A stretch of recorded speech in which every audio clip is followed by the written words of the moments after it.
In 1 week, everything could be changing for the US dollar. That is because the BRICS nations are coming together for their big event in Russia, and China will be there. And of course, the acceleration to the BRICS currency right now, which is of course based on commodities, based on gold, is accelerating at a pace that the United States has dramatically underappreciated. And they are left right now going to be holding the bag. That's why Trump last week came out and actually talked about this and said we cannot allow countries to move off the US dollar. That would be like a revolutionary war, he said. Yeah. And of course, the Biden administration is actively freaking out about this. Janet Yellen traveling to China, of course, last week. Antony Blinken also going to China last week and trying to convince Xi Jinping to stop supporting Russia. I mean, now they're freaking out. They literally didn't see this coming. We accelerated this mess because of our sanctions against Russia following the outbreak of war in Ukraine. We pushed Russia to war in Ukraine, and now we're left holding the bag. Yeah, if you need the history of this, of course, going back to 2014, we fomented a coup in Ukraine and pushed NATO right up to their doorstep. And then Russia invades, says we're not going to allow this to happen. We sanction them, actually hurts the United States more than anything. And they're like, oh, really? You're going to sanction us? You don't want to have to do business with us anymore? Fine. We're going to create our own currency, backed by gold, backed by precious metals, and you guys are going to be left holding the bag of the US dollar. We're done.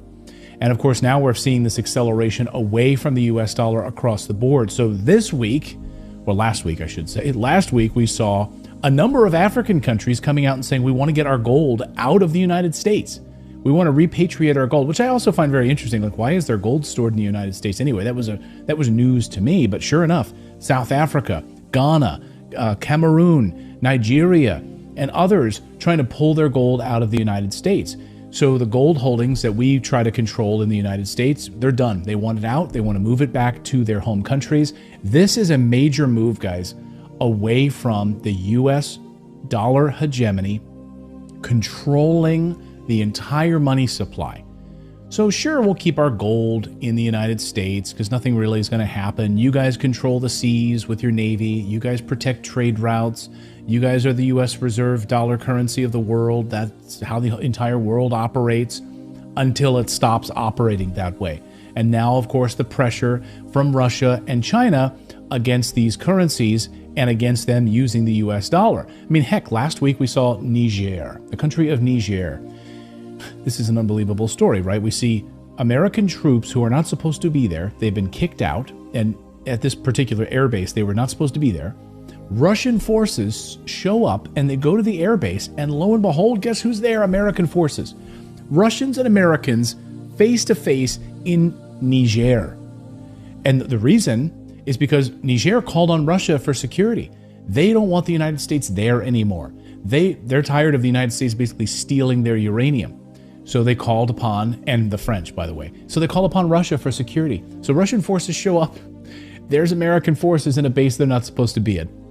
Like, this is what's at stake right now, guys. These superpowers are realigning everything. And you're going to see in a week's time on May 14th in Moscow, this big conference with all of the BRICS nations there, and the focus is currency. It's going to be very interesting to see how China involves itself with this, and to a much larger degree, of course, the yuan-backed currency, and in moving fully away from the US dollar. Mark my words. Next week, it's all coming together at the same time, guys. It's the timing of this it's not coincidental. You have the head of the EU, one of the chief diplomats for the European Union, Joseph Borrell, saying that Ukraine is going to collapse in a matter of 2 weeks. Right? He said that the other day. And then BRICS is holding its big conference around currency in 2 weeks. Like, the timing on all of this is so fishy, right? You know that Europe right now wants to put boots on the ground inside of Ukraine. You have French President Macron coming out saying that we cannot rule that out, and that if Russia advances anymore, we should put European forces and boots on the ground inside of Ukraine to stop this. Chief diplomat for the EU comes out and says that Ukraine is about to collapse in 2 weeks, and all of this is to, again, follow the money. Follow the gold, follow the money. It was never about democracy, preserving democracy in Ukraine. It was always about the money. and the decline of the US dollar. Western hegemony right now on the decline. I mean, again, you don't come out with, Macron says last week that Europe is facing death. I mean, really? So all of these big moments, all these big words being floated around about the decline of the US dollar, the death of Europe from the French president. Ukraine is about to collapse. And you're seeing this rise of Russia and the BRICS currency right now. And by the way, that's why you're seeing gold prices going up so much. Because we're already such a constrained supply of precious metals that they don't have it. They don't have enough gold to supply this. If they're going to build their entire currency around commodities, specifically gold, there's going to be a lot more mining that's going to need to happen. And of course, a lot of the mining that's going to take place in countries like Papua New Guinea and other places, you're going to see Western influence colliding with European influence and Eastern influence right now, guys. So we're at a really interesting moment. In fact, I penned a new report, co-authored a new report, and it's what Putin did about a week ago, which is unbelievable, to JP Morgan, and trying to go in and actually take away JP Morgan's assets, seizing billions of dollars in JP Morgan assets. And you're going to start to see this more and more.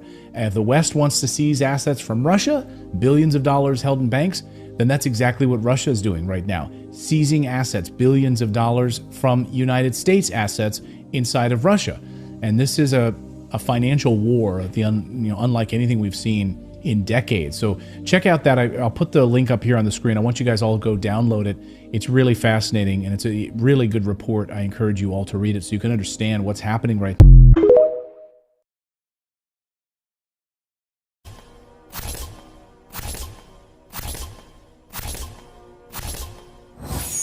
Russia isn't bluffing. I hope the people watching right now are getting cold sweats right now, because the world's over at this point, ladies and gentlemen.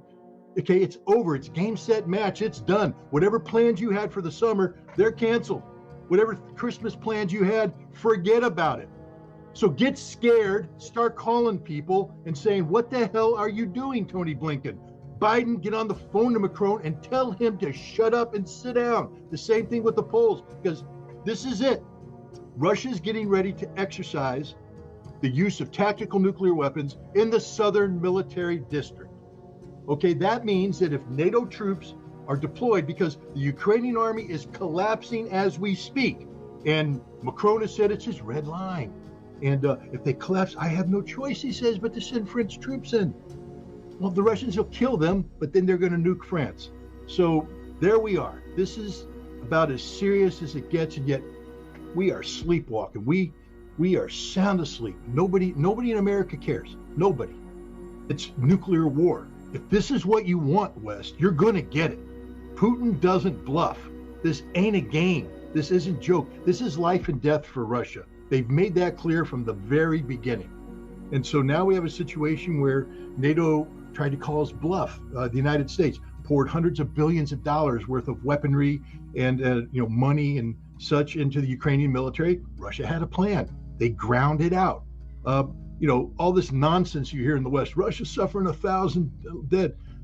The number of Russian losses right now on the battlefield are the lowest they've been since the war started. That's how unbalanced this is right now. Russia is dominating the front line. They are devastating the Ukrainians. It was 800 Ukrainian dead a week ago. It was 1,000 earlier. It's up to 1,500 dead. They're just being slaughtered. They're being annihilated, and there's nothing to replace them. So they are literally collapsing. NATO's in a panic. Macron's talking about sending troops. Poland's talking about sending troops. And Russia's saying, I don't know how many times we have to tell you, if NATO troops show up on Ukrainian soil, we're going to nuke you. We're going to nuke you. Okay, we're going to take you out, not your troops in Ukraine. We're going to nuke the decision-making centers. I think we need to understand one fundamental truth here, that this conflict is seen by Russia as an existential conflict, that there is no tie, there is no defeat, there is only victory. And they have put together a plan to achieve that victory, and they're on the cusp of that happening right now. As we speak, the Ukrainian army is disintegrating at the front. This is sending waves of panic through NATO, et cetera. And this is why you see Emmanuel Macron talking about the need to send French troops if the Ukrainian line collapses. Well, it's collapsing right now. David Cameron making similar statements. Russia has a plan. They have mobilized the troops. They have trained the troops. They have the military, conventional military, to achieve this objective. As I was told by a general earlier this year, major changes on the map in May and probably game over by the end of the summer. And that's the trajectory they're on. The problem is you have the West saying insane things, such as if the Ukrainian line collapses, NATO troops will intervene. This is why Vladimir Putin now has ordered the Southern Military District. People, please just open your eyes and your ears and listen to what I'm saying. The Southern Military District to carry out training for the employment of tactical nuclear weapons. This doesn't mean that they're going to use nuclear weapons in Ukraine. They're not.